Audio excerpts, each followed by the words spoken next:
जय श्री राम दोस्तों, जय माँ भारती, वंदे मातरम, जय हिंद। दोस्तों, मैं एक उपलक्ष्य में लाइव आया हूँ जिसका अभी ताज़ा सा मुद्दा है मध्य प्रदेश का चंबल संभाग ग्वालियर, जो लोधी जाति से प्रीतम सिंह टाइगर जो चंबल शेर जाने जाते हैं उनके विषय में।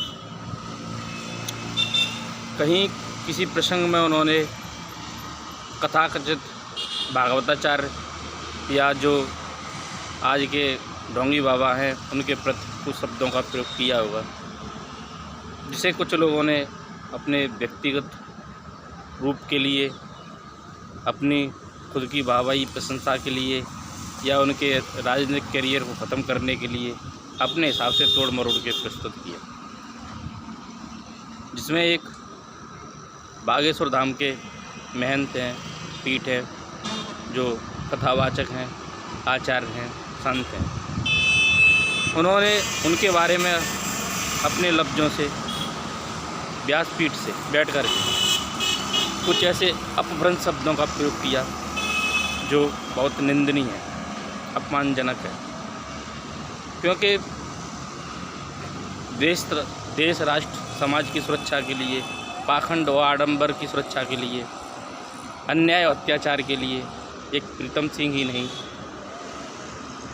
समस्त लोगों का ये कर्तव्य होता है कि हम पाखंड, पाप, अत्याचार के प्रति बोलते रहें, बोलेंगे, बोलते रहेंगे।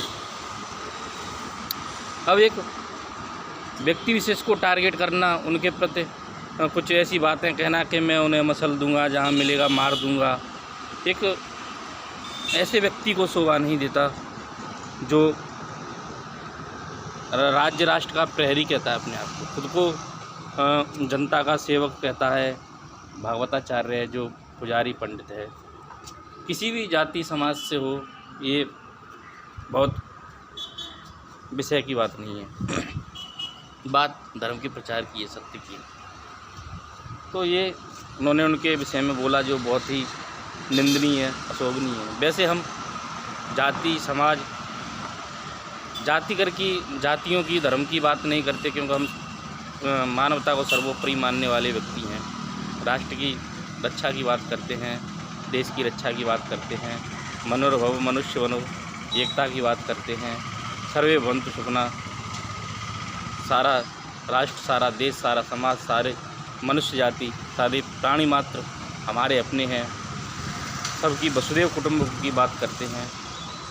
सनातन हमें यही सिखाता है कि सारे एक हैं। लेकिन कुछ ऐसे तथ्य होते हैं जिनके प्रति व्यक्ति हमेशा से कहता आया है, बोलता आया है, बोलता रहेगा। तो जो प्रीतम सिंह जी हैं वो वास्तव में एक शेर दिल इंसान है। उनके अंदर अगर वर्ण व्यवस्था के हिसाब से क्षत्रिय भी कहा जाए तो वो वास्तव में क्षत्रिय हैं। उन्होंने अन्याय अत्याचार के लिए हमेशा आवाज़ उठाई।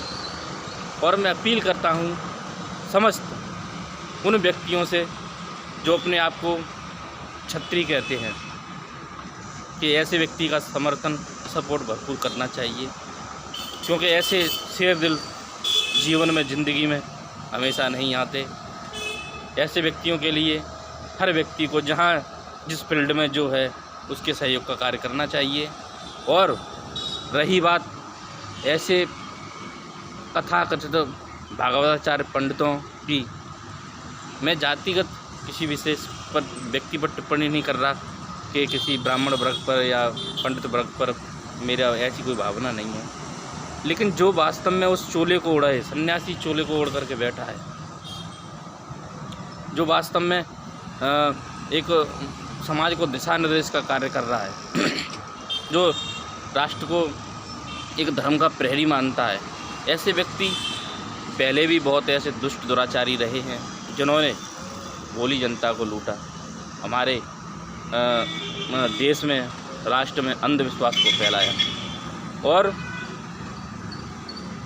सनातन धर्म के अंदर कहीं भी, किसी भी ग्रंथ में, किसी भी शास्त्र में, किसी भी उपनिषद, ऋषि ग्रंथ में ऐसा नहीं है कि भागवत की कथाएं कही जाएँ। उनका इस प्रकार से पंडाल और टेंट माइक लगा करके प्रवचन किए जाएं, ऐसा कहीं नहीं आता। हमारे ग्रंथों में, शास्त्रों में ऋषियों के आश्रम होते थे, वहाँ लोग विद्या अध्ययन करते थे।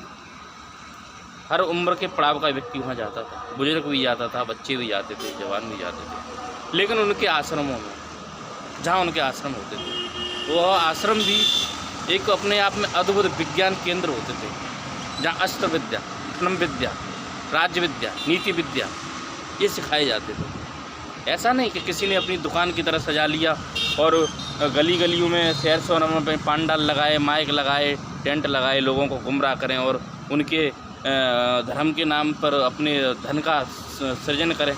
ऐसा नहीं होता था।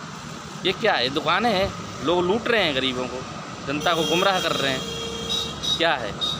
मैं खुले दिल से सबके सामने कह रहा हूँ इस बात को कि लोग लूट रहे हैं। ऐसे लोगों ने ही आज युवा पीढ़ी को गुमराह ऐसा किया है कि वो लोग इस धर्म आस्था के नाम से दूर भागती है। लोगों के हृदय से धर्म के नाम से एक ऐसा लगता है कि किसी से कहो चलो वहाँ मंदिर चलते हैं, पूजा करेंगे, धर्म का कार्य है, तो लोग घृणा करते हैं। क्यों? उनकी आस्था नहीं रही। ऐसे लोगों ने उनको एक खिलवाड़ बना दिया, मजाक बना दिया। हाँ, हमारे देश के अंदर, हमारे राष्ट्र के अंदर आज से कुछ वर्ष पहले का अगर इतिहास उठा के देखें तो शास्त्रार्थ होते थे, प्रतियोगिताएं होती थी। कभी मल्ल, कभी धनुष, कभी अस्त्र, कभी शस्त्र, प्रतियोगिताएं होती थी। और उन प्रतियोगिताओं में व्यक्ति अपने आप को साबित करने के लिए, अपनी विद्वता के लिए बैठता था।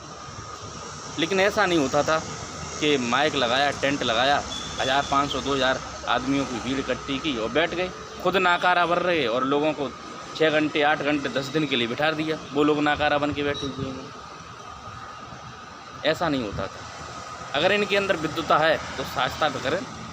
आज आप यकीन नहीं मानोगे, एक परिवार के अंदर अगर 4 मिशन या 4 पंथों के व्यक्ति रहे ना, एक दिन वो घर नहीं चल सकता। आप गायत्री परिवार से ले लो, निरंकारी मिशन से ले लो, और शिवम से ले लो, ब्रह्म कुमारी से ले लो। कितने मिशन हैं, कितने पंथ हैं। सबसे लेकर एक परिवार में रहने के लिए उन्हें कहो कि एक परिवार में रहें, छत के नीचे रहें। मैं दावा करता हूँ अगर वो 10 दिन भी एक परिवार के अंदर रह जाएं तो लोग मेरी शरीर की चमड़ी का जूता बना के पहन लें। नहीं रह सकते। क्यों? क्योंकि सबकी मानसिकता, सबकी विचारधारा, जितने मजहब और मिशन चलाने वाले सबकी विचारधारा, मानसिकताएँ अलग है। अगर अलग नहीं है तो क्या आवश्यकता पड़ती है कि वो अपनी अपनी अलग अलग दुकानें बना रहे हैं। ये पाखंड है। इस पाखंड से व्यक्ति जब तक नहीं निकलेगा, उसकी ना आत्मा का कल्याण होगा, ना समाज का कल्याण होगा, ना देश का कल्याण होगा, ना परिवार का कल्याण होगा। तो उन्होंने कुछ गलत नहीं कहा। ऐसे व्यक्तियों का बहिष्कार होना चाहिए। मैं कहता हूँ, फिर कहता हूँ, ऐसे व्यक्तियों का बहिष्कार होना चाहिए। जय श्री राम।